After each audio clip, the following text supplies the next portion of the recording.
TDS यानी कि tax deduction at source, उसमें उसको लेकर कटौती के क्या नियम हैं और एक टैक्स पेयर को किन किन बातों का ध्यान रखना चाहिए?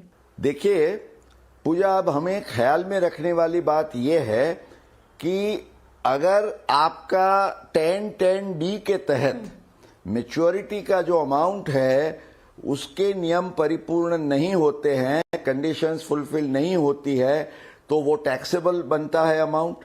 तो वो टैक्सेबल अमाउंट जो वहां बनता है उस पर TDS कटा जाए। पहले बहुत सालों पहले TDS का भी कोई प्रोविजन नहीं था, तो इसलिए क्या है कि लोग अपना करेक्ट दिखाते भी नहीं थे।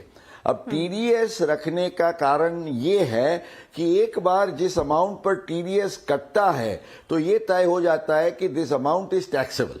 हालांकि ये जरूरी नहीं है कि जितना TDS कटा उतना ही आपको टैक्स भरना है। एक बार कोई इनकम टैक्सेबल होती है तो आपका जो भी अदर इनकम के साथ टोटल इनकम पर रेट बनता है उसके आधार से आपको टैक्स भरना है। पर TDS कटता है तो इट इज अ बेस कि इसको टैक्सेबल गिनना है। अब इसके लिए सेक्शन 194(d)(a) के तहत इसके विशेष प्रावधान किए गए हैं। इसमें एक तो ये रिलीफ ये दी गई है कि भाई 1 लाख रुपये तक टैक्सेबल अमाउंट है। इसका मतलब ये नहीं है कि एग्जम्प्ट गिना जाएगा, पर 1 लाख से कम है आपका टैक्सेबल अमाउंट तो हम TDS नहीं काटेंगे, ये एक इन्होंने कहा है। दूसरा एक ये भी प्रावधान है कि अगर कोई छोटा बंदा हो जिसका अमाउंट टैक्सेबल तो है पर उसकी ओवरऑल इनकम टैक्सेबल नहीं होती है, मानिए कि कोई सीनियर सिटीजन 5 लाख के दायरे में आ जाता है, तो जैसे हम देखा था 15H, तो 15H का फॉर्म भी आप उसमें दे के आप फायदा ले सकते हैं, या 15G का फॉर्म नॉन सीनियर सिटीजन के केस में आप ले सकते हैं। पर इसके सिवा जहां टैक्सेबल है, अब क्या था कि जब ये ओरिजिनल प्रोविजन आया तब इन्होंने 1% ऑफ द मैच्योरिटी अमाउंट पर TDS काटा जाए ऐसा प्रोविजन था। अब इसमें काफी कुछ कंफ्यूजन होता था क्योंकि कितना टैक्सेबल कंपोनेंट है वो पता नहीं चलता था। अब एक तो हम समझते हैं कि जब मान लीजिए मैंने ओवर द इयर्स मेरा जो प्रीमियम भरा है, जैसे हमने देखा कि मेरे 6 साल की ही पॉलिसी है, तो ऑब्वियसली उसका मुझे फायदा एग्जम्पशन में नहीं मिलेगा। 7वें साल में जब मुझे मैच्योरिटी का अमाउंट मिलता है तो इट इज टैक्सेबल।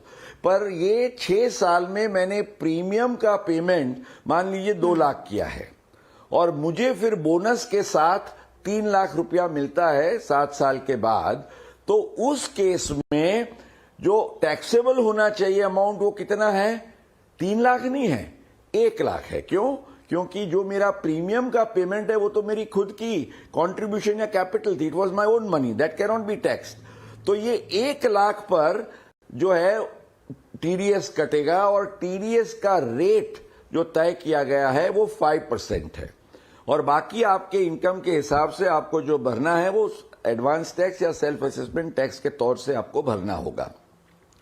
तो ये जो TDS है वो 5% ऑन द टैक्सेबल कंपोनेंट काटा जाएगा, ये आपको ख्याल रखना है। ये आपके फॉर्म 26AS या AIS में भी दिखेगा, इसको नजरअंदाज मत करिएगा और इसको ख्याल में रखते हुए आपको अपना इनकम टैक्स का रिटर्न भरना है।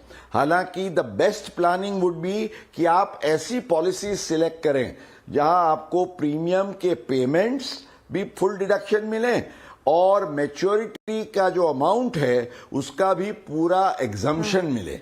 हालांकि जैसे हमने आगे देखा, द गुड थिंग इज कि किसी भी पॉलिसी होल्डर का अवसान होने पर तो बिल्कुल टैक्स नहीं लगता है। That is the bright part of